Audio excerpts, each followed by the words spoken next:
Il y a 11 mois, j'avais fait une vidéo sur la potentielle stratégie de transfert du pouvoir à l'interne du RDPC. Je maintiens mon analyse sur la stratégie fondamentale. Je vous ai toujours dit, je ne focus pas sur la forme. Moi, c'est beaucoup plus le fondamental qui m'intéresse. Je maintiens mon analyse sur la stratégie fondamentale de ce transfert de pouvoir.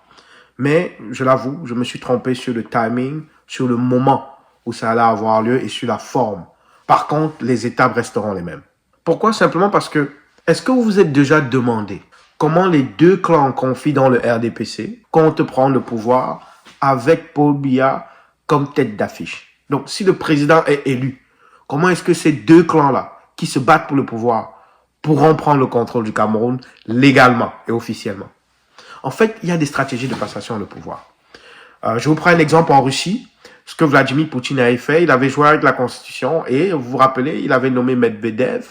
Puis, Medvedev a juste fait un mandat parce que la Constitution russe, à cette époque-là, parlait de mandat consécutif et n'empêchait pas un président de prendre une pause, puis de revenir et de regagner les élections. Et quand il est revenu, il a changé la Constitution. Au Cameroun, ça va être la même procédure, ça va être la même stratégie en fait. Parce qu'en cas de décès du président de la République au Cameroun, la Constitution prévoit que la présidence par intérim soit assurée par le président du Sénat jusqu'à l'élection d'un nouveau présidentiel, d'un nouveau président. Et ça, si je ne me trompe pas, c'est l'article 7 alinéa 4 de la Constitution. Le président du Sénat a quel âge? Oh ouais. Donc, ces gens-là, quand ils ont fait ça, en fait, ils programmaient la mort de Paul Biya. Je vous le dis, ils programmaient la mort du président. C'est-à-dire, vu qu'ils étaient coincés, et c'est pour ça qu'on ne le voit plus, en fait. Peut-être même il n'est même plus là. Et son corps est dans un congélateur au palais. En fait, ce qu'ils se sont dit, bon, aucun de nous, légalement, on ne peut prendre le pouvoir tout de suite, ce serait un coup d'État. Et ça créerait beaucoup de problèmes dans l'armée.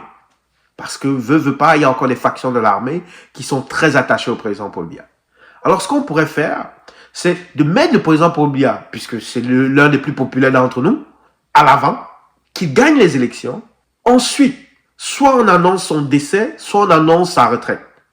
Et à ce moment-là, on enclenche le processus de succession.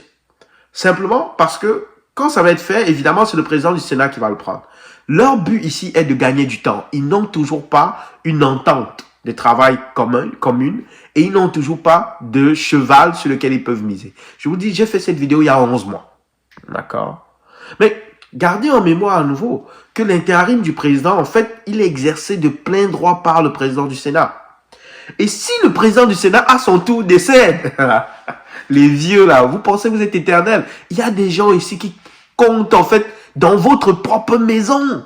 Vos enfants comptent sur votre décès pour pouvoir reprendre le contrôle. Donc maintenant, si le président du Sénat aussi, du Sénat, décède, alors à ce moment-là, c'est son suppléant.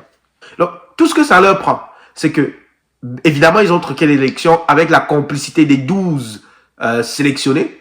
Ils doivent faire des nominations dès le lendemain de la victoire volée par le président Paul Biya. Et ils vont commencer, vous allez voir, à nommer des gens à des postes de suppléance qui permettront de transférer en fait tranquillement le pouvoir à un des leurs. Et ça va dépendre du clan qui aura gagné. Parce que ce qui peut aussi arriver, c'est que ils s'entendent finalement, l'un prend le Sénat en cas de décès du président, mais ça va toujours créer des bisbilles. Parce que veut pas, ce schisme qui est apparu dans le RDPC, il va être permanent et ça va être un cancer qui va les ranger jusqu'à un coup d'État. Ça, je peux vous le dire. Donc, présentement, là, ils essaient de trouver un moyen de gagner du temps ou de complètement soumettre le camp opposé. Donc, il est dit que le président, par intérim, ne peut ni modifier la Constitution, ni la composition du gouvernement. Il ne peut pas recourir à un référendum et il ne peut pas être candidat à l'élection présidentielle suivante. Toutefois, seulement en cas de nécessité dans l'organisation de l'élection présidentielle qu'il peut changer le gouvernement. Mais ça, c'est pas important. Tous les ministres, là, le bas, là, à part les ministres qui sont liés à la sécurité, le reste, là, c'est des sous-fifs. Donc, par contre, étant donné que la Constitution est floue, parce que je vous rappelle qu'il est là par intérim, donc il doit déclencher d'autres élections. Et c'est pour ça que je vous fais une vidéo tout de suite après, qui vous explique que là, il y a l'élection du 12, mais c'est pas, le choc est inévitable.